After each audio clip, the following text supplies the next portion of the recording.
Good morning to all of you. स्वागत है आपका एक बार फिर से एग्री पाठशाला में। ठीक है, जो आज क्लास नंबर है 37 है। कितनी नंबर क्लास है? 37 नंबर क्लास है। ठीक है, और जो जेनेटिक्स की क्लास है उसका सेकेंड लेक्चर है। कौन सी है? जेनेटिक्स। जो जेनेटिक्स है हमारी, ठीक है, उसकी जो क्लास का सेकेंड लेक्चर है। इसके बाद हम लोग प्लांट ब्रीडिंग पे चलेंगे। ठीक है, इसके बाद हम लोग कौन सी क्लास करेंगे? प्लांट ब्रीडिंग की क्लास करेंगे। ठीक है, तो ये लास्ट लेक्चर है और सेकेंड लेक्चर है किसका? जेनेटिक्स का। और थोड़े बहुत क्वेश्चन है वो हम लोग अगली क्लास में इसके कर लेंगे। उसके बाद हम लोग प्लांट ब्रीडिंग स्टार्ट करेंगे। ठीक है, और ये हमारा जो पेज नंबर 354 है और 361 के बीच के जितने भी क्वेश्चन हैं उनको हम लोग डिस्कस करेंगे।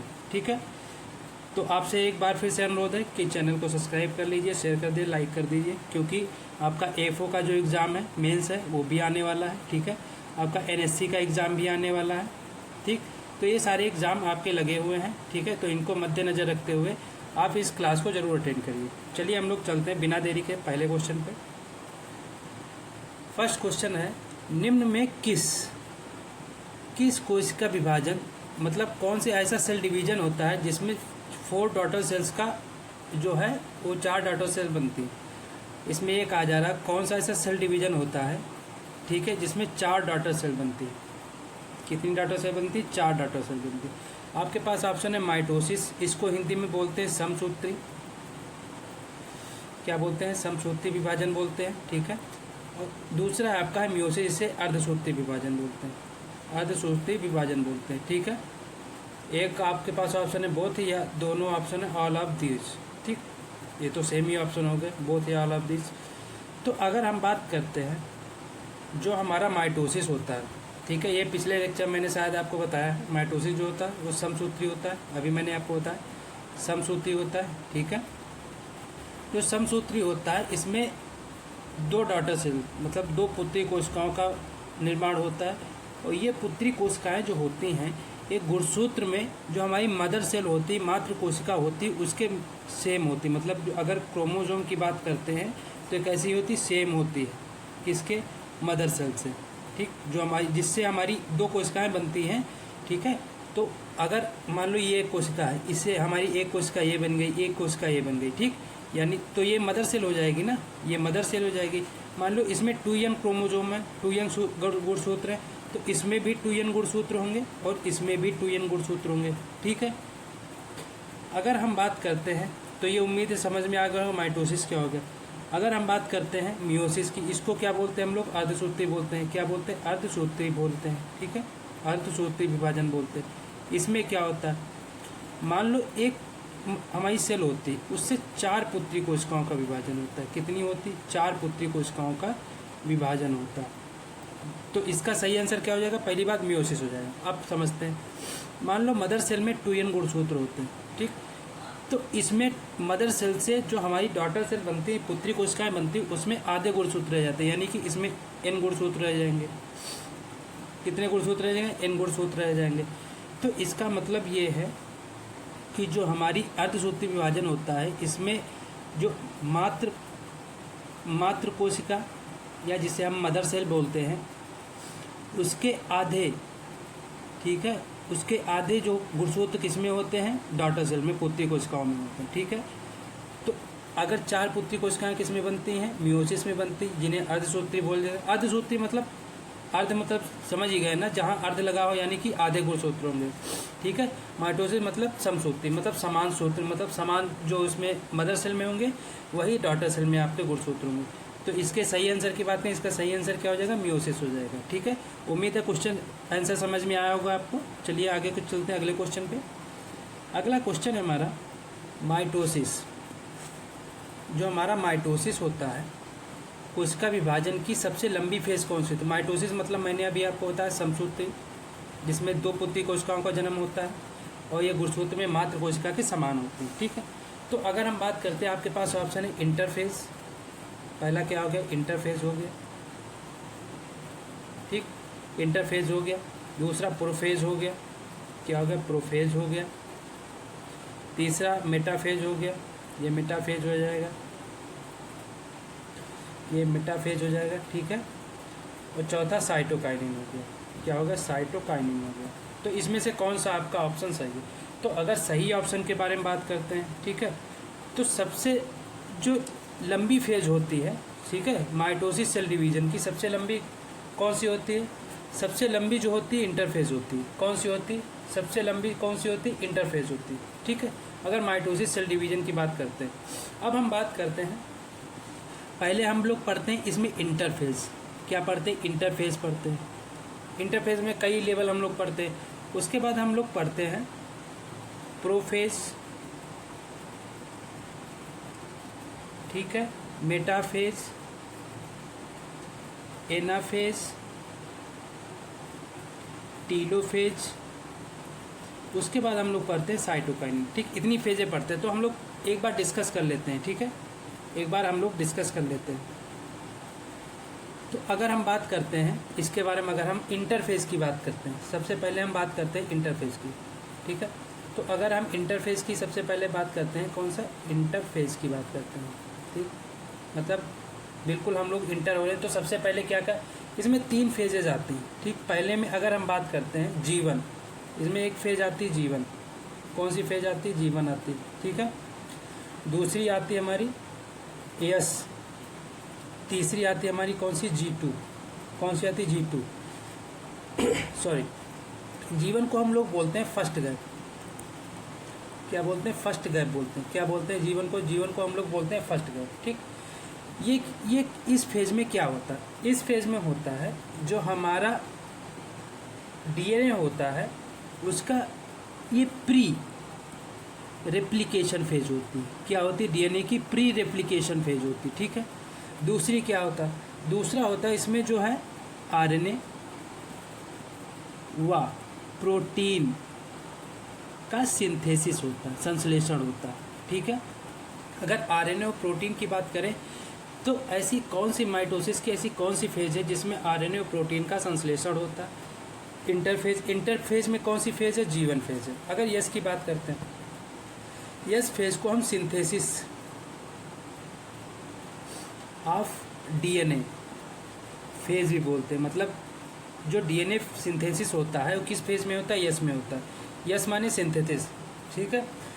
और इसमें जो हिस्टोन प्रोटीन होती है, ठीक है, डीएनए की जो प्रोटीन होती है हिस्टोन, कौन सी होती है? हिस्टोन प्रोटीन होती है, ठीक है, वो पाई जाती है। अगला बात करते हैं G2 की। अगर G2 की बात करते हैं, इसे सेकेंड गैप भी कहा जाता है। क्या कहा जाता है? सेकेंड गैप कहा जाता है, ठीक है। ये पोस्ट रेप्लिकेशन होता है। मतलब जीवन क्या हो गया? प्री रेप्लिकेशन फेज हो गया किसका? डीएनए का, ठीक है। रेप्लिकेशन, ये पोस्ट रेप्लिकेशन फेज हो जाएगा। क्या हो जाएगा? पोस्ट रेप्लिकेशन फेज हो जाएगा, ठीक है। अब हम बात करते हैं जो हमारी नेक्स्ट फेज होती है, ठीक है, जो हमारी नेक्स्ट फेज होती है वो कौन सी होगी? हमारी प्रोफेज होगी। अब हम प्रोफेज के बारे में बात करेंगे। प्रोफेज क्या होती है? इसमें क्या होता है, ये जो स्ट्रक्चर होता है इसमें सबसे पहले हम लोग देखते हैं जो हमारा सेल होती है, ठीक है, उसमें जो हमारा न्यूक्लियोलस होता है, ठीक, क्या होता है? हमारा न्यूक्लियोलस होता है, वो हमारा विजिबल दिखाई देता है, मतलब वो कोशिका में दिखाई देता है, ठीक है। और इसमें जो हमारे गुणसूत्र होते हैं वो धागे नुमा संरचना में आपस में लिपटे रहते हैं। क्या रहते हैं? आपस में लिपटे रहते हैं। तो ये कौन सी हमारी फेज हो गई? ये हमारी प्रोफेज हो गई। कौन सी हो गई? प्रोफेज हो। इसे हम लोग क्या कहेंगे? क्रोमैटिन। क्रोमैटिन स्ट्रक्चर कहेंगे, क्रोमैटिन धागे कहेंगे। ये क्या हो गया? हमारा न्यूक्लियस हो गया। क्या हो गया? न्यूक्लियस हो गया, ठीक। नेक्स्ट हम लोग बात करते हैं अगली जो हमारी फेज है वो कौन सी होती है? वो होती है हमारी मेटाफेज। कौन सी होती है? मेटाफेज। मेटाफेज में क्या होता है? मेटाफेज में जो हमारा न्यूक्लियोलस होता है, केंद्रिका होती है, वो अब्सेंट हो जाती है, ठीक, इसमें केंद्रिका नहीं होगी। दूसरा, इसमें स्पिंडल फाइबर बन जाती है। स्पिंडल फाइबर क्या होता है मैं अभी आपको दिखाता हूँ। जो हमारा, मान लो ये जो हमारा स्ट्रक्चर था, ठीक है, ये जो हमारी कोशिका थी यहाँ से यहाँ तक, ठीक ठीक, ये इस टाइप का जो स्ट्रक्चर होता है,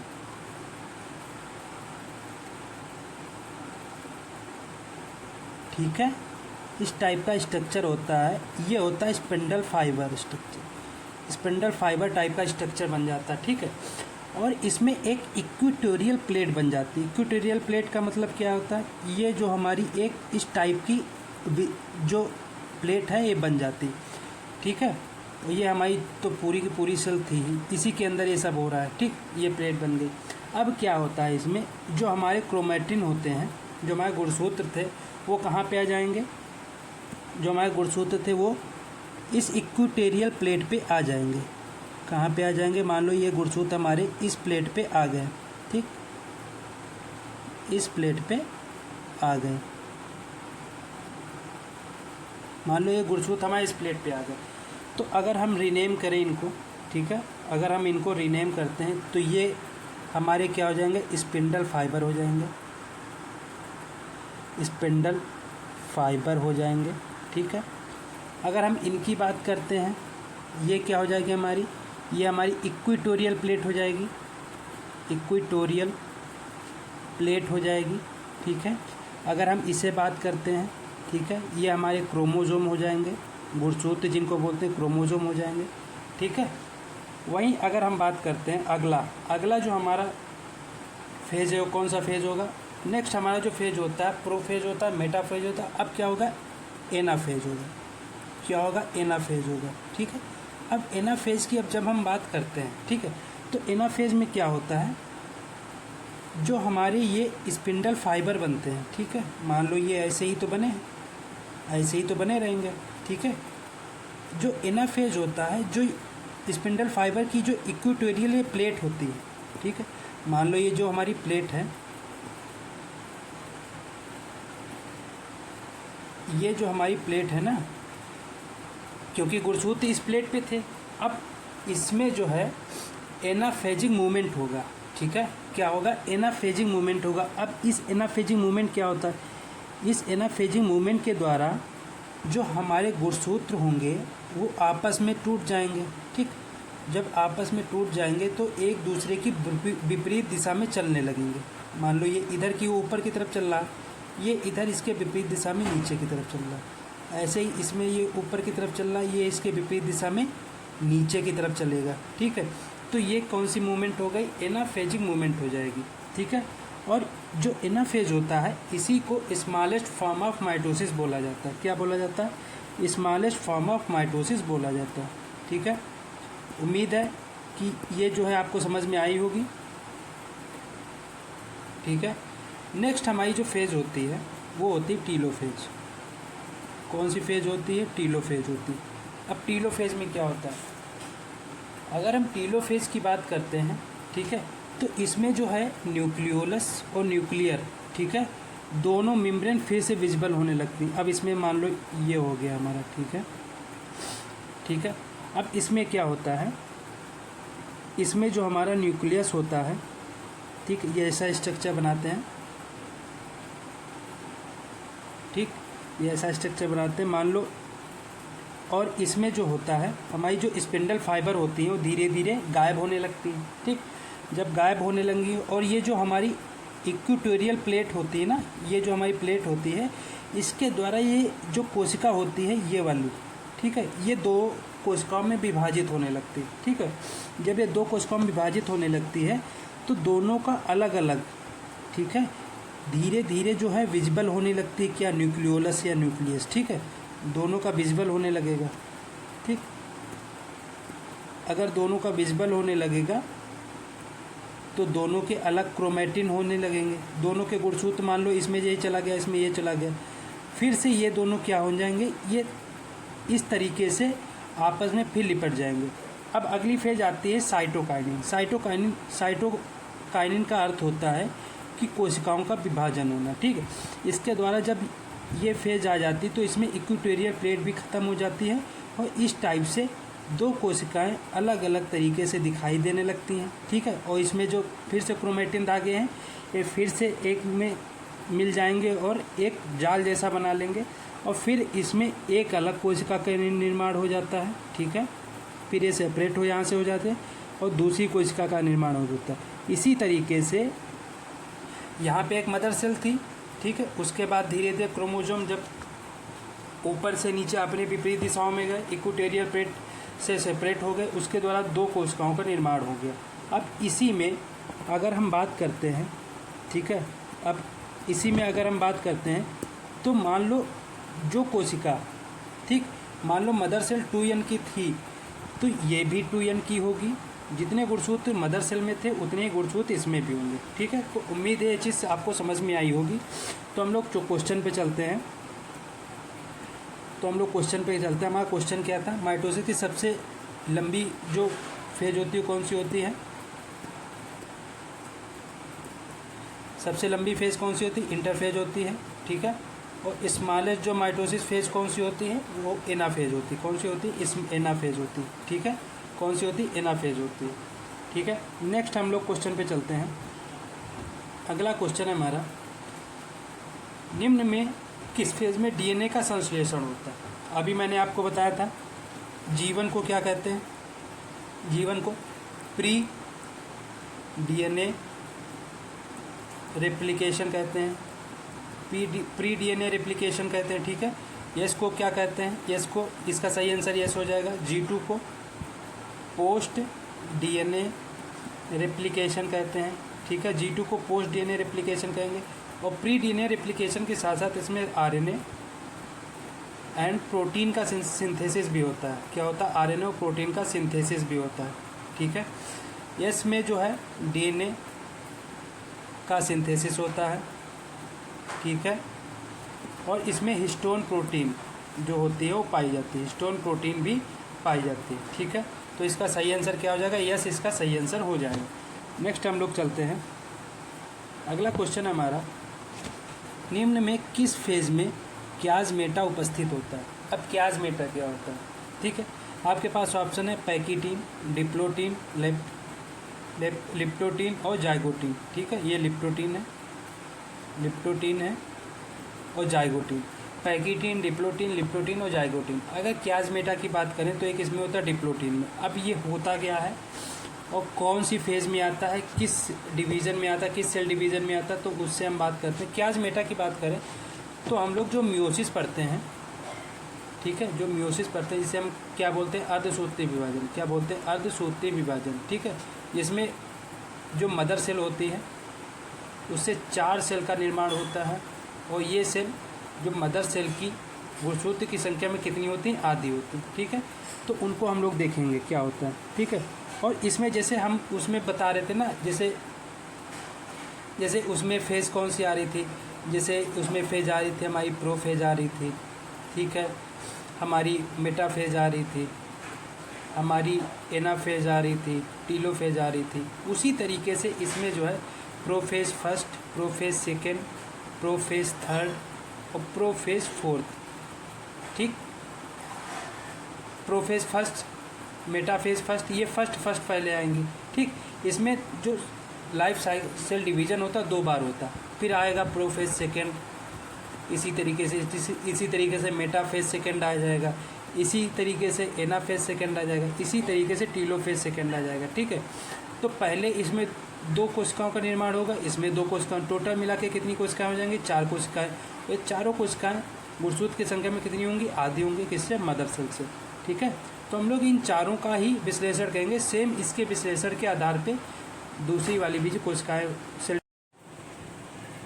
अब हम इसकी लाइफ साइकिल को देखते हैं, ठीक है। इसकी लाइफ साइकिल कैसी होती है, तो सबसे पहले हम इसमें बात करेंगे प्रोफेज फर्स्ट की।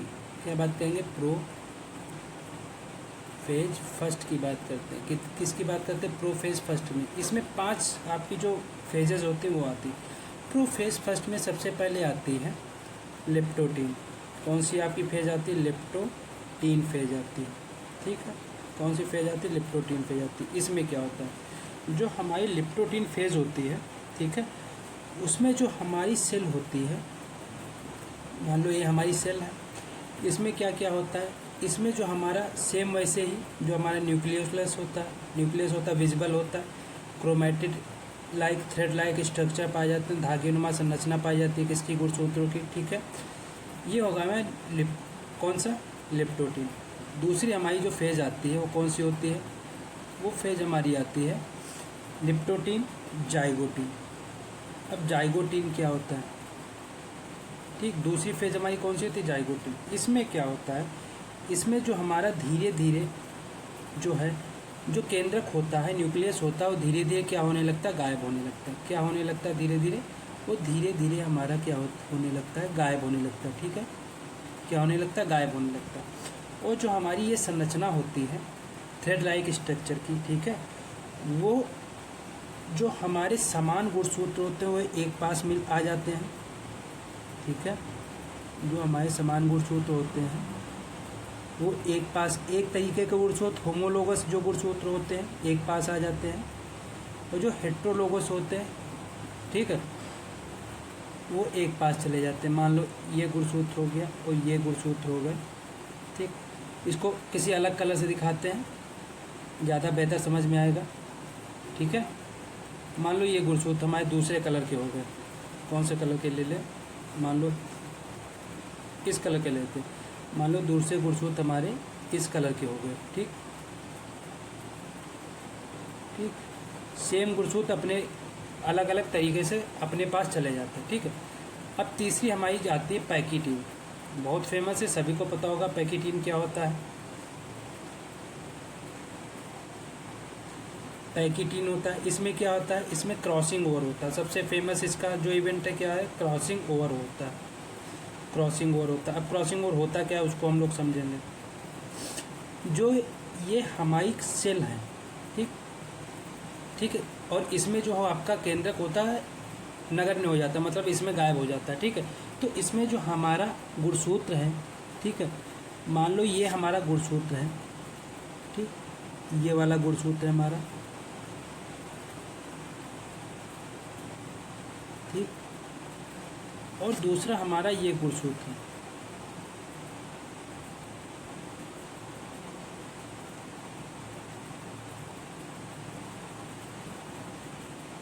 अब इसमें कुछ फ़र्क दिख रहा है आपको, जाइगोटीन और पैकिटीन में कुछ फ़र्क दिखेगा। पहला फ़र्क है कि केंद्र गायब हो गया है। दूसरा फ़र्क क्या है कि जो अलग अलग गुणसूत्र होते हैं वो एक दूसरे के ऊपर पेयर बना लेते हैं, एक दूसरे के ऊपर चढ़ जाते हैं, एक दूसरे को में मिक्स हो जाते हैं, जिससे क्या होता है, क्रॉसिंग ओवर हो जाता है, क्रॉस कर देते हैं एक दूसरे को। जैसे यहाँ पे आपको दिख रहा होगा क्रॉस कर रहे हैं, ठीक है, यहाँ पे आपको दिख रहा होगा ये गुणसूत्र जो है एक दूसरे को क्रॉस कर रहे हैं। तो ये क्या हो जाता है, हमारी स्थिति क्या हो जाती है, कौन सी हो जाती है, क्रॉसिंग ओवर हो जाती है। तो किस में होता है, पैकिटीन में होता है। अगली जो हमारी कंडीशन होती है, पैकिटीन के बाद हम बात करते हैं डिप्लोटीन की, सॉरी किसकी बात करते हैं, डिप्लोटीन की बात करते हैं, इसकी डिप्लोटीन की बात करें।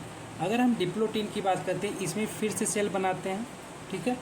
अगर डिप्लोटीन की बात करते हैं, ठीक, तो जो होमोलोगस क्रोमोजोम है, ठीक है, जो होमोलोगस क्रोमोजोम है वो क्रॉसिंग ओवर करने के बाद कहाँ चले जाते हैं, फिर से एक पास चले जाते हैं, ठीक है, फिर से एक पास चले जाते हैं। अब क्या होता है, अब जैसे आपको स्पष्ट दिखाई देगा, जैसे ये हमारी क्रॉसिंग ओवर हुई, तो इसका एक जो गुणसूत्र का भाग है इस गुणसूत्र के पास आ गया, ठीक, इसका भाग जो है इस गुणसूत्र के पास आ गया। इसी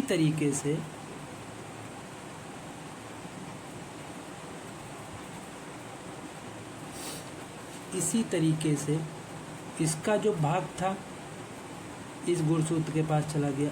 इससे क्या समझ रहे हैं, मतलब जो ये वाला भाग था ये टूट के इसके पास आ गया और ये वाला भाग टूट के इसके पास पहुंच गया, मतलब इसका थोड़ा थोड़ा भाग एक्सचेंज हो गया। इसी को ही हम लोग क्या बोलते हैं, क्रॉसिंग ओवर बोलते हैं। क्या बोलते हैं, क्रॉसिंग ओवर बोलते हैं, ठीक है। क्या बोलते हैं, क्रॉसिंग ओवर बोलते हैं, ठीक है। नेक्स्ट हमारी कौन सी फेज आती है, अगली हमारी फेज कौन सी आती है, ये हमारी फेज आती है डाईकाइनेसिस। कौन सी फेज आती है, डाईकाइनेसिस आती है। कौन सी आती है, डाईकाइनेसिस आती है, ठीक है। कौन सी फेज आती है, डाईकाइनेसिस आती है, ठीक है। फिर क्या होता है, फिर जो ये सेल होती है हमारी, ठीक है, हमारी जो सेल होती है, ठीक है। और हाँ, इसमें एक चीज़ और है, जो इनका क्याजमेटा होता है। क्याजमेटा क्या होता है, जो ये वाला भाग आपको दिख रहा है ना, ये वाला भाग जिससे बीच के सेंटर से अटैच हुए हैं, ये भाग होता हमारा क्याजमेटा होता है। क्या होता है, क्याजमेटा होता है। तो क्याजमेटा जो होता है किस में होता है, डिप्लोटीन में, मैंने अभी आपको बताया था। तो इससे दोनों जो गुणसूत्र होते हैं फिर से अटैच हो जाते हैं। क्या होता है, दोनों गुणसूत्र जो होते हैं फिर से अटैच हो जाते हैं। और फिर क्याजमेटा जो है जब अटैच हो जाएंगे तो डाईकाइनेसिस में क्या होगा, तो उसके बाद जो डाईकाइनेसिस होता है, डाइकाइनेसिस में क्याज़ मेटा हट जाएगा तो एक गुणसूत्र फिर से क्या हो जाएंगे, अलग हो जाएंगे। क्या हो जाएंगे, फिर से गुणसूत्र क्या हो जाते हैं, अलग हो जाते हैं। ठीक है, उसे भी बना देते हैं। ठीक है, फिर से एक गुणसूत्र क्या हो जाएंगे, अलग हो जाएंगे। ठीक, तो क्याज़ मेटा किस में पाया जाएगा, डिप्लोटीन में पाया जाएगा। क्रॉसिंग ओवर किस में होगी, पैकिटीन में होगी। ठीक है, लिप्टोटीन में दिखता है केंद्रक वगैरह, जाइगोटीन में धुंध होने लगता है और डिप्लोटीन में और पैकिटीन में बिल्कुल गायब हो जाता है। ठीक है, नेक्स्ट हमारी जो फेज आती है, उम्मीद है इतना तो आप प्रोफेज फर्स्ट जो आपने समझ लिया होगा। अब हमारी जो अगली स्टेज आती है वो कौन सी होती है, अगली स्टेज उसी तरीके से फिर से हमारी चलेगी। अगली स्टेज हमारी कौन सी आती है, प्रोफेज होगी। अब कौन सी आएगी, मेटाफेज फर्स्ट। अब कौन सी आएगी, मेटाफेज फर्स्ट आएगी। ठीक है, कौन सी आएगी, मेटाफेज फर्स्ट आएगी। अब मेटाफेज फर्स्ट जो होती है उसमें फिर से जो हमारी सेल बनती है, इसमें फिर से जो होता है स्पिंडल फाइबर बनने लगते हैं।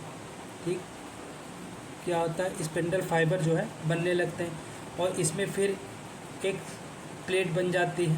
ठीक है, इसमें फिर से एक प्लेट का निर्माण होता है। इस प्लेट के ऊपर हमारे जो क्रोमोसोम होते हैं, ठीक, वो आ जाते हैं। फिर से हमारे क्रोमोसोम आ जाते हैं। फिर अगली जो है हमारी स्टेज कौन सी होती है, मेटाफेज के बाद एनाफेज। कौन सी होती है, एनाफेज होती है। ठीक है, कौन सी स्टेज होती है, एनाफेज फर्स्ट। एनाफेज फर्स्ट में क्या होता है, इसमें फिर से जो एनाफेजिक जो मोमेंट होता है वो हो जाता है। ठीक है, जैसे मान लो ये हमारे स्पिंडल फाइबर है। ठीक है, एनाफेजिक मोमेंट क्या होता है, जो दो गुणसूत्र होते हैं वो एक दूसरे के विपरीत दिशा में चलने लगते हैं। मान लो ये जो हमारे गुणसूत्र हैं, एक इधर की ओर चल रहा है ऊपर की तरफ, और ये जो है ये नीचे की तरफ चलने लगता है। ठीक है, जो मैंने अभी आपको माइटोसिस में बताया था, ये जो है नीचे की तरफ चलने लगता है। तो ये कौन सी हमारी जो एनाफेजिक मूवमेंट हो गई। ठीक है, नेक्स्ट हम बात करते हैं एनाफेज के बाद क्या आता है, टीलोफेज आता है। सेम वैसे ही एनाफेज के बाद हम बात करते हैं टीलोफेज की। किसकी बात करते हैं, टीलोफेज की। टीलोफेज में फिर से वही चीज़ आ जाती है। इसमें जो है जो हमारी इक्वेटोरियल प्लेट है वो धीरे धीरे गायब होने लगती है। ठीक है, इक्वेटोरियल प्लेट गायब होने लगती है और इसमें जो फिर से विजिबल होने लगता है क्या, न्यूक्लियस, और जो इसके गुणसूत्र होते हैं वो चले जाते हैं अलग अलग सेल्स में। ठीक है, इसके गुणसूत्र जो होते हैं अलग अलग सेल्स में चले जाते हैं। अगली क्या कंडीशन होती है, साइटोकाइनिन या साइटोकाइनेसिस। इसमें फिर से क्या होता है, दो कोशिकाओं का निर्माण होता है, साइटोकाइनेसिस फर्स्ट। ठीक, इसमें क्या होता है, फिर से दो कोशिकाओं का निर्माण होता है और फिर से ये क्रोमैटिन धागों में परिवर्तित, गुणसूत्र जो क्रोमैटिन धागों में परिवर्तित है। ठीक है, और ये जो होती है, ये जो कोशिकाएं होती हैं, ये मात्र कोशिका से आधी होती है। ठीक, गुणसूत्रों में क्या होंगी, आधी हो जाएंगी। गुणसूत्रों में क्या हो जाएंगी, आधी हो जाएंगी। ये तो फर्स्ट की हो गई बात। अब इसी तरीके से मेटाफेज सेकेंड हो जाएगा, एनाफेज सेकेंड हो जाएगा, टीलोफेज सेकेंड हो जाएगा, साइटोकाइन सेकेंड हो जाएगा। तो दो इसमें बन जाएंगी, दो सेकेंड वाले में बन जाएंगी, तो टोटल 4 हो गई। ठीक है, इसी तरीके से जो मियोसिस होता है, अर्धसूत्री विभाजन होता है, उसमें जो एकमात्र कोशिका से 4 पुत्री कोशिकाओं का जन्म होता है। ठीक है, उम्मीद है ये क्वेश्चन और ये जो सेल डिवीजन है, माइटोसिस मियोसिस, उम्मीद है समझ में आ गया होगा। अगर नहीं समझ में आता तो एक बार फिर से आप कमेंट कर सकते हैं, बता सकते हैं, एक बार दोबारा समझाने की कोशिश करेंगे आपको। ठीक है, तो हम लोग चलते हैं पहले इसके क्वेश्चन पे। ठीक है, अगर इसके क्वेश्चन की हम लोग बात करते हैं तो इसका क्वेश्चन जो है, किस फेज में क्याज़मेटा बनता, मैंने अभी आपको बताया डिप्लोटीन में। ठीक है, क्याज़मेटा के द्वारा ही जो हमारे गुणसूत्र होते हैं वो अटैच होते हैं, ये क्याज़मेटा हो गया। ठीक है, अगर क्याज़मेटा हट जाता है, किस में हट जाता है, पैकिटीन में क्या होता है, क्रॉसिंग ओवर होता है। अभी मैंने आपको बताया क्या होता है, क्रॉसिंग ओवर होता है। ठीक है, लिप्टोटीन जो होता है, इसमें जो थ्रेड स्ट्रक्चर दिखाई देने का केंद्रक विजिबल होता है। जाइगोटीन में क्या होता है, इसमें जो है, इसमें जो केंद्रक जो है थोड़ा वो केंद्रक जो है थोड़ा अदृश्य होने लगता है। ठीक है, किसमें, जाइगोटीन में। तो उम्मीद है ये क्वेश्चन आपको समझ में आएगा और इसका सही आंसर क्या है आपको पता है, डिप्लोटीन इसका सही आंसर है। नेक्स्ट हम बात करते हैं, अगला क्वेश्चन है हमारा, मधुमक्खी में कितने गुणसूत्र पाए जाते हैं। अगर बात करते हैं मधुमक्खी की, मधुमक्खी को इंग्लिश में क्या बोलते हैं? हनी बी बोलते हैं। क्या बोलते हैं? हनी बी बोलते हैं। तो जो हनी बी होता है, मधुमक्खी होता है, उसमें कितने गुणसूत्र पाए जाते हैं? आपके पास ऑप्शन है 32, 46, 42 या 12। तो इसमें जो है 32 गुणसूत्र पाए जाते हैं। कितने पाए जाते हैं? 32 पाए जाते हैं। अगर 46 की बात करें तो ह्यूमंस में कितने पाए जाते हैं? 46 पाए जाते हैं। अगर 42 की बात करते हैं, ठीक है, जो हमारा रैट होता है, चूहा होता है, उसमें कितने पाए जाते हैं? 42 पाए जाते हैं। अगर 12 की बात करते हैं, 12 किस में पाए जाते हैं? हाउस फ्लाई में। इसको क्या कहते हैं? घरेलू मक्खी। जो घरेलू मक्खी की बात करते हैं, कितने पाए जाते हैं? 12 गुणसूत्र पाए जाते हैं। घरेलू मक्खी में कितने पाए जाएंगे? 12 गुणसूत्र पाए जाएंगे। ठीक है, तो इसका सही आंसर क्या हो जाएगा? 32 इसका सही आंसर हो जाएगा। नेक्स्ट हम लोग बात करते हैं शर्करा, जो हमारी शुगर होती है, शुगर प्लस नाइट्रोजन बेस को मिलाने से क्या बनता है? आपके पास ऑप्शन है न्यूक्लियोसाइड, न्यूक्लियोटाइड, न्यूक्लिक एसिड या histone. Nucleoside, nucleotide, nucleic acid या हिस्टोन। तो अगर हम शुगर प्लस नाइट्रोजिनस बेस को मिलाते हैं तो क्या बनता है? न्यूक्लियोसाइड बनता है। क्या बनता है? न्यूक्लियोसाइड बनता है। वहीं अगर न्यूक्लियोटाइड की बात करते हैं, न्यूक्लियोटाइड क्या होता है? ये न्यूक्लियोसाइड, ठीक, प्लस फास्फोरिक एसिड। अगर न्यूक्लियोसाइड और फास्फोरिक एसिड को मिला देंगे तो क्या बनेगा? हमारा न्यूक्लियोटाइड बनेगा। अगला है न्यूक्लिक एसिड। अगर न्यूक्लिक एसिड की बात करते हैं तो हमारे बहुत सारे जो न्यूक्लियोसाइड होते हैं, क्या होते हैं? बहुत सारे जो हमारे न्यूक्लियोटाइड होते हैं, ठीक, सॉरी, जो हमारे बहुत सारे न्यूक्लियोटाइड होते हैं, ठीक है, उनके द्वारा हम क्या निर्माण होता है? न्यूक्लिक एसिड निर्माण होता है। क्या निर्माण होता है? Nucleic acid. इसी में हम लोग पढ़ते हैं डीएनए, आरएनए, मतलब डीऑक्सी राइबोन्यूक्लिक एसिड, ठीक, डीएनए आरएनए। अगर हिस्टोन की बात करते हैं, प्रोटीन होती, किसकी होती है? डीएनए की प्रोटीन होती। कौन सी? Histone protein. ठीक है, वहीं अगर हम बात करते हैं हिस्टोन प्रोटीन की एक क्वालिटी की, जो क्वेश्चन आपका आ सकता है, क्रोमोसोम जो हमारे गुणसूत्र होते हैं उसमें जितनी प्रोटीन पाई जाती है उसका 80% भाग कौन सी प्रोटीन पाई जाती है? हिस्टोन प्रोटीन पाई जाती है। कौन सी प्रोटीन पाई जाती है? हिस्टोन प्रोटीन पाई जाती है। ठीक है, तो इसका सही आंसर क्या हो जाएगा? न्यूक्लियोसाइड हो जाएगा। हाँ, एक और चीज़, अभी मैंने आपको बताया नाइट्रोजन बेस की बात मैंने करी। क्या बात करी मैंने? नाइट्रोजन बेस की बात करी। ठीक, नाइट्रोजन बेस जो होते हैं 2 टाइप के होते हैं, एक होते हैं प्यूरीन, एक होते हैं पिरिमिडीन। एक होते हैं प्यूरीन, एक होते हैं पिरिमिडीन। अगर प्यूरीन की बात करते हैं तो एजी होता है, एडेनिन ग्वानिन। और अगर पिरिमिडीन की बात करते हैं टी प्लस सी या यू। अगर हम डीएनए की बात करते हैं, एडेनिन ग्वानिन थाइमिन साइटोसिन होता है। ठीक, ये इसमें हो जाएगा। ये किस में हो जाएगा? डीएनए में हो जाएगा। वहीं अगर आरएनए में बात करते हैं, ठीक, तो adenine guanine thymine plus cytosine की जगह यूरेसिल हो जाएगा। क्या हो जाएगा? यूरेसिल हो जाएगा। ठीक, तो डीएनए में एजीटीसी होता है, ठीक है, और आरएनए में एजीटीयू होता है। ठीक है, तो उम्मीद है आपको समझ में आ गया नाइट्रोजन क्षार क्या होते हैं। ठीक है, नाइट्रोजन क्षार और शर्करा से मिलकर क्या बनता है? न्यूक्लियोसाइड बनता है। क्या बनता है? न्यूक्लियोसाइड बनता है। नेक्स्ट हम लोग बात करते हैं, अगला क्वेश्चन हमारा, किस प्रकार का आरएनए कोशिका में बहुतायत में पाया जाता है? अगर हमारी कोई सेल है, ठीक है, हमारी कोई कोशिका है, उसमें सबसे ज़्यादा % में कौन सा आरएनए पाया जाएगा? mRNA, tRNA, ठीक है, rRNA या नॉन ऑफ दीज। तो अगर सही आंसर की बात करें तो सबसे ज़्यादा rRNA पाया जाएगा। क्या पाया जाएगा? rRNA पाया जाएगा। ठीक है, कितना पाया जाएगा? लगभग 80% टोटल आरएनए जो है होता है उसका 80% पाया जाएगा, जिसे हम राइबोसोमल आरएनए कहते हैं। क्या बोलते हैं? राइबोसोमल आरएनए पाया जाता है। ठीक है, कौन सा? राइबोसोमल, आर मतलब राइबोसोमल। वहीं अगर mRNA, एम को क्या बोलते हैं? Messenger RNA. क्या बोलते हैं? Messenger RNA. ये कितना पाया जाता है? 5 से 10% पाया जाता है। ठीक, कितना पाया जाता है, 5 से 10% का पाया जाता है। कौन, मैसेंजर आरएनए। ये क्या करता है, ये हमारी इन्फॉर्मेशन, मतलब हम लोगों को अगर मान लो हमारे शरीर में कोई चोट लग जाती है, ठीक है, तो ये जो हमारे नर्वस सिस्टम, जो हमारा माइंड में है, हमारे जो दिमाग होता है, वहाँ जो न्यूरॉन्स होते हैं, वहाँ मैसेज कौन भेजने का काम करता है, मैसेंजर यानी एम, जिसके द्वारा मैसेज भेजा है उसे क्या कहते हैं, मैसेंजर यानी एम। तो जो मैसेंजर आरएनए होता है वो कितना होता है, 5 से 10%, ठीक है। टी आरएनए की बात करते हैं।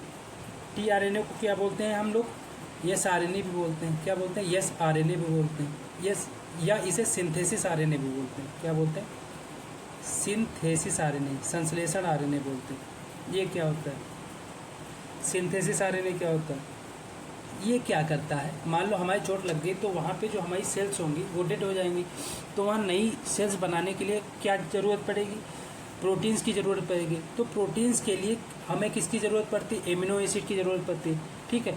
लगभग 20 एमिनो एसिड से मिलके क्या बनता है, एक प्रोटीन बनती है, ठीक। एक प्रोटीन के लिए कितने एमिनो एसिड चाहिए, 20।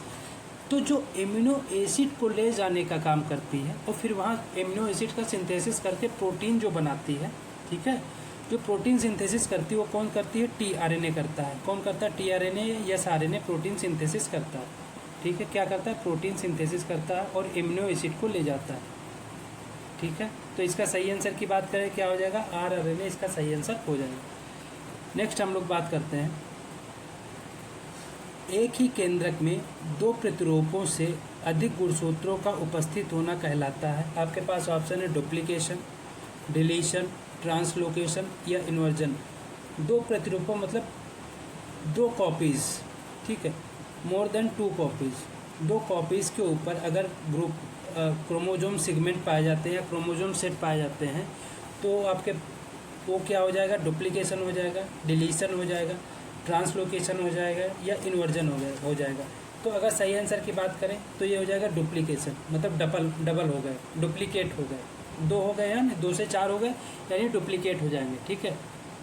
अगर डिलीशन की बात करते हैं तो इसमें जो डिलीशन से समझ ही रहेंगे, लॉस हो जाएगा किसी सेट का, अगर क्रोमोजोम का किसी भी सेट का लॉस होता है, लॉस ऑफ क्रोमोजोम, गुणसूत्रों, क्रोमोजोम सेगमेंट, गुणसूत्रों के सेगमेंट का कोई लॉस होता है तो किस में आ जाएगा, डिलीशन में आ जाएगा, ठीक है। ट्रांसलोकेशन की बात करते हैं, ट्रांसलोकेशन क्या होता है, इसमें जो क्रोमोजोम सेट होते हैं या क्रोमोजोम जो सेगमेंट होते हैं उनका जब ट्रांसफ़र होता है, क्या होता है, ट्रांसफ़र होता है, मतलब एक जगह से दूसरे जगह जाते हैं तो वो क्या हो जाता है, ट्रांसलोकेट हो जाते हैं, मतलब एक स्थान से दूसरे स्थान पहुंच गए।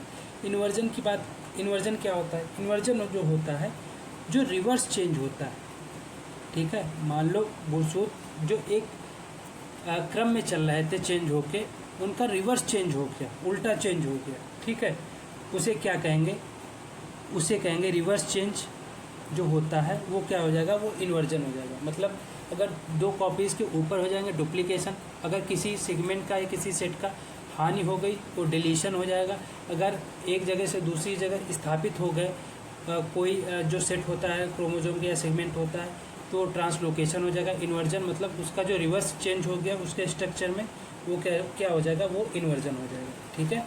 उम्मीद है ये चीज़ समझ में आई होगी। नेक्स्ट हम बात करते हैं गुणसूत्रों में सिंगल सेट। जो गुणसूत्रों में जो हमारे क्रोमोजोम होते हैं उसमें जो सिंगल सेट होता है, ठीक है, जिसे हम क्या बोलते हैं, एन बोलते हैं, उसे क्या कहते हैं, मोनोप्लॉइड, हैप्लॉइड, डबल हैप्लॉइड या पॉलीप्लॉइड। मोनोप्लॉइड, हैप्लॉइड, डबल प्लॉइड या पॉलीप्लॉइड, उसे बोलते हैं हैप्लॉइड। उसे क्या बोलते हैं, उसे हैप्लॉइड बोलते हैं, ठीक है। अगर हैप्लॉइड की बात करते हैं, हैप्लॉइड की कुछ खास बात होती है, ठीक है। हैप्लॉइड क्या बोलता है, 2 मोनोप्लॉइड से मिलके बनता है, ठीक है। 2 मोनोप्लॉइड से मिलके क्या बनता है, हैप्लॉइड बनता है। हैप्लॉइड क्या होता है, जब हम कोई वैरायटी, हमारी कोई ऐसी वैरायटीज होती हैं जो डिजीज रेसिस्टेंट होती हैं, मान लो कोई वैरायटी जो डिजीज रेसिस्टेंट बनाए, वो कैसी बनाएंगे, हैप्लॉइड बनाएंगे, ठीक है। हम इनब्रिड लाइन कर रहे हैं, ब्रिड लाइन कर रहे हैं सिलेक्शन, उसमें क्या लाएगा, उसमें हैप्लॉइड, जो हमारी वैरायटीज़ होंगी वो कैसी होगी, हैप्लॉइड होंगी। जो हमारा प्योर लाइन सिलेक्शन होगा उसमें कैसी वैरायटी होंगी, वो भी हैप्लॉइड वैरायटी होंगी। ये सभी हम लोग अगले लेक्चर में पढ़ेंगे, जो हमारा प्लांट ब्रीडिंग का लेक्चर होगा, ठीक है, कि प्योर लाइन क्या होता है, ठीक है, इनब्रीड क्या होता है, ये सभी हम लोग अगले लेक्चर में पढ़ेंगे, ठीक। डबल हैप्लॉइड क्या होता है, जब हैप्लॉइड डबल हो जाता है, ठीक है, जब इसकी संख्या क्या हो जाती है, डबल हो जाती है, तो क्या हो जाता है, डबल हैप्लॉइड हो जाता है। पॉलीप्लॉइडी क्या होता है, जब जीनोम्स, जब गुणसूत्रों, ठीक है, जो हमारे गुणसूत्र होते हैं उनका जो सबसे बेसिक यूनिट होता है वो क्या होता है, जीनोम होता है, ठीक है। क्या होता है, जीनोम। जब दो या दो से अधिक जीनोम जो एक पास मिलते हैं उनसे जो वैरायटी बनती है, ठीक है, वो क्या होती है, वो पॉलीप्लॉइडी होती है, ठीक है। पॉलीप्लॉइडी को हिंदी में बोलते हैं बहुगुणित वैरायटी, बहुगुणित, ठीक है। क्या होती है, बहुगुणित होती है। वो जैसे हमारी वैरायटी एन, ठीक है, वो 2x हो गई, ठीक, वो 3x हो गई, वो 4x हो गई। इस तरीके से अगर गुणित में बढ़ती जाती है तो क्या हो जाएगी, हमारी पॉलीप्लॉइडी हो जाएगी। दो से ज़्यादा अगर उसमें जीनोम हो गए तो क्या हो जाएगी, वो पॉलीप्लॉइडी वैरायटी हमारी हो जाएगी। तो इसका सही आंसर क्या हो जाएगा, इसका सही आंसर हैप्लॉइड हो जाएगा। नेक्स्ट हम लोग बात करते हैं, अगला है हमारा, जब समान स्पीसीज गुणसूत्रों के 3 सेट उपलब्ध हो तो उन्हें क्या कहते हैं। आपके पास ऑप्शन है ऑटो ट्रिप्लॉइड, ऑटो टेट्राप्लॉइड, एलोप्लॉइड या ऑटो पेंटाप्लॉइड। तो अगर 3 सेट उपलब्ध होते हैं एक ही स्पीसीज के क्रोमोसोम के, उसे ऑटो ट्रिप्लॉइड बोलते हैं। अगर 4 सेट होते हैं तो ऑटो टेट्राप्लॉइड। एलोप्लॉइड क्या होता है, बहुत सारे जो क्रोमोसोम होते हैं वो उपलब्ध होते हैं, वो क्या होते हैं, वो एलोप्लॉइड होते हैं, ठीक है। ऑटो पेंटाप्लॉइड क्या होता है, इसमें 5 जो सेट होते हैं वो उपलब्ध होते हैं, ठीक है। अब हम बात कर लेते हैं, ये सभी किसके अंदर आते हैं, ये सभी आते हैं हमारे पॉलीप्लॉइडी के अंदर, पॉलीप्लॉइडी के अंदर आते हैं। पॉलीप्लॉइडी मैंने अभी आपको बताया क्या होता है, जब 2 जीनोम से ज़्यादा होते हैं तो उसे क्या कहते हैं, पॉलीप्लॉइडी कहते हैं, ठीक है। अब पॉलीप्लॉइडी कई टाइप का होता है, ठीक। अगर हम पॉलीप्लॉइडी की बात करें, ठीक, अगर हम पॉलीप्लॉइडी की बात करते हैं, ठीक है, अगर हम पॉलीप्लॉइडी की बात करते हैं तो ये 3 टाइप का होता है। कितने टाइप का होता है, 3 टाइप का। एक होता है हमारा ऑटो पॉलीप्लॉइडी, एक होता है हमारा एलो पॉलीप्लॉइडी, ठीक, एक होता है हमारा एनोप्लॉइडी, ठीक। अगर हम ऑटो पॉलीप्लॉइडी की बात करते हैं, ठीक है, जो ऑटो पॉलीप्लॉइडी होता है, ठीक, ये जो होते हैं इनमें जो है इंडिविजुअल आइडेंटिटी होती है जीनोम की। जो जीनोम की आइडेंटिटी का मतलब क्या होता है, ये होते हैं tribe, auto triploid, auto tetraploid, auto triploid, auto tetraploid और ऑटो पेंटाप्लॉइड। इस टाइप से इसमें जो प्लॉइडी वैराइटीज़ होते हैं ये ऑटो मतलब खुद से जो जनरेट की हुई होती है। ऑटो मतलब क्या होता है, खुद से स्वयं से जो जनरेट की हुई होती है वैरायटी, वो क्या होती है, ऑटो होती है, ऑटो प्लॉइडी होती है। अगर वहीं हम बात करें एलो पॉलीप्लॉइडी की, अगर हम एलो पॉलीप्लॉइडी की बात करते हैं, ठीक है, इसमें 2 या 2 से अधिक अलग अलग जीनोम होते हैं। ऑटो में क्या होता था, ऑटो में सेम जीनोम होते थे, इसमें जो है डिफरेंट जीनोम होते हैं। क्या होते हैं, डिफरेंट जीनोम होते हैं, ठीक। क्या होते हैं, डिफरेंट जीनोम होंगे। अगर डिफरेंट जीनोम होंगे, ठीक है, तो इसमें जो वैरायटी बनेगी वो कैसी बनेगी, हेट्रोजाइगस बनेगी। कैसी होगी, हेट्रोजाइगस होगी। हेट्रोजाइगस का मतलब होता है कि जो लक्षण होंगे विषम विषम होंगे, ठीक, अलग अलग लक्षण होंगे। होमो का मतलब होता है सेम लक्षण होंगे, ठीक है। वहीं अगर हम बात करते हैं ये वैरायटी बनाने के लिए हम लोग क्या करते हैं, इस वैरायटी को अगर हम लोग बनाते हैं तो इसका ट्रीटमेंट किससे करते हैं। ये क्वेश्चन अभी आया था आपके PCS STO में, ठीक है, PCS STA में आपका क्वेश्चन आया था। कोल्चिसिन जो हम ट्रीटमेंट करते हैं एलो पॉलीप्लॉइड में, किससे करते हैं, कोल्चिसिन से करते हैं। किससे करते हैं, कोल्चिसिन से करते हैं, ठीक है।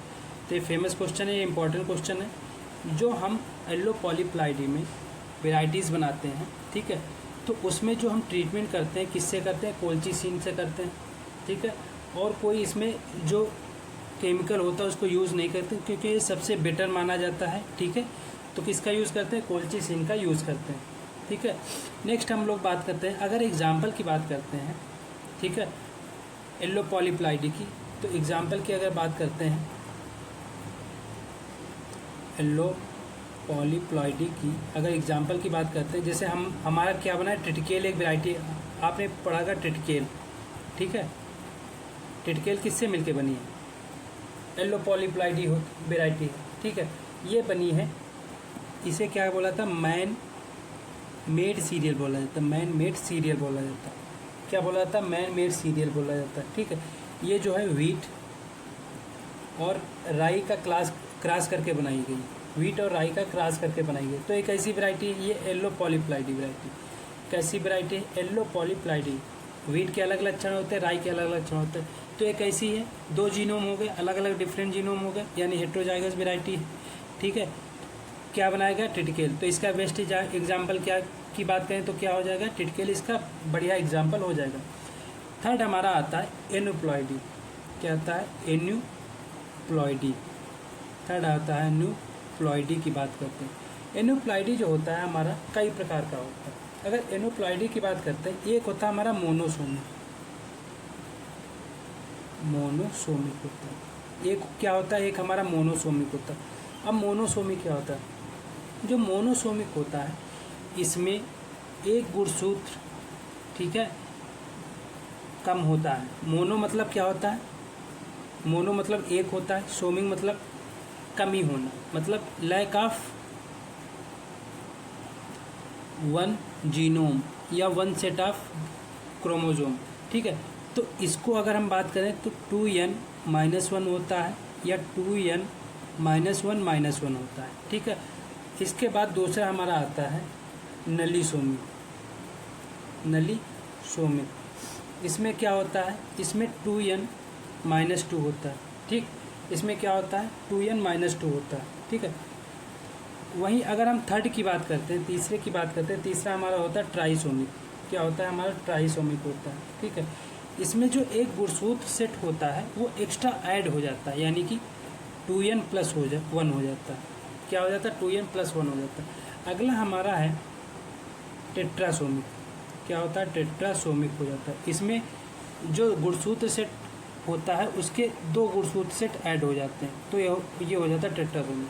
मतलब मोनोसोमिक में एक गुणसूत्र का सेट जो है कम हो जाता है, नलीसोमिक में दो गुणसूत्र के जो सेट होते हैं वो कम हो जाता है, ट्राइसोमिक में एक बढ़ जाता है और टेट्रासोमिक में दो बढ़ जाते हैं, ठीक है। तो ये हमारा क्या हो गया, एनुप्लॉइडी हो गया। एनुप्लॉइडी का मतलब होता है इसमें कमी होना, गुणसूत्र के जो सेट होते हैं इसमें, उसमें या तो कमी होगी। हमारी जो एल्लो पॉलीप्लॉइडी वैरायटीज़ हैं वो किस प्रकार से डेवलप की जाती हैं, ठीक है। आपके पास ऑप्शन है इंटर स्पेसिफिक क्रॉस द्वारा, इंटर जेनेरिक क्रॉस द्वारा, दोनों से या इनमें से कोई नहीं। तो इसका सही आंसर हो जाएगा इंटर स्पेसिफिक क्रॉस द्वारा, ठीक। स्पेसिफिक का मतलब होता है जो इसकी स्पीसीज़ के, ठीक है, स्पीसीज़ के अराउंड जो क्रॉस कराया जाता है वो होता है इंटर स्पेसिफिक। इंटर जेनेरिक जो इसकी जेनरा होती है, ठीक है, इसका जो वंश होता है उसके दो वंशों को मिला के अगर क्रॉस कराया जाता है वो हो जाता है inter generic cross. Inter specific cross मतलब दो स्पीसीज़ों को लेकर क्रॉस कराया जाएगा तो वो इंटर स्पेसिफिक क्रॉस हो जाएगा। तो इंटर स्पेसिफिक क्रॉस के द्वारा एल्लो पॉलीप्लॉइडी जो है डेवलप की जाती है, ठीक है। नेक्स्ट हम बात करते हैं डिप्लॉयड सेट, ठीक है। डिप्लॉयड सेट के गुणसूत्रों में एक गुणसूत्र का कम होना क्या कहलाता है, मोनोसोमिक, नलीसोमिक, ट्राइसोमिक, टेट्रासोमिक। तो मोनोसोमिक इसका सही आंसर हो जाएगा। इसमें अभी मैंने आपको बताया 2n-1 या 2n-1-1, नलीसोमिक यानी 2n-2, ट्राइसोमिक यानी 2n+2, 2n+1, टेट्रासोमिक 2n+2, ठीक है। ये इसका सही आंसर हो जाएगा, मोनोसोमिक इसका सही आंसर हो जाएगा। नेक्स्ट हम लोग बात करते हैं, तो ये जो क्लास आपकी यहीं पे समाप्त होती है, ठीक है। उम्मीद है क्लास लंबी हो गई है, आपको अगर कुछ समझ में नहीं आता आप दोबारा कमेंट कर सकते हैं, ठीक है, वो हम दोबारा डिस्कस करने की कोशिश करेंगे, ठीक है। और ये क्लास आपके लिए बहुत इम्पोर्टेंट क्लास है क्योंकि जो आपका जेनेटिक्स और प्लांट ब्रीडिंग होता है, जीपीबी होता है, वो बहुत इम्पोर्टेंट रोल प्ले करता है हर एक एग्ज़ाम में, ठीक है। तो इस क्लास को करते रहिए और लगातार ये सीरीज़ आपकी चलती रहेगी, ठीक है। तो मिलते हैं अगली क्लास में, तब तक के लिए धन्यवाद।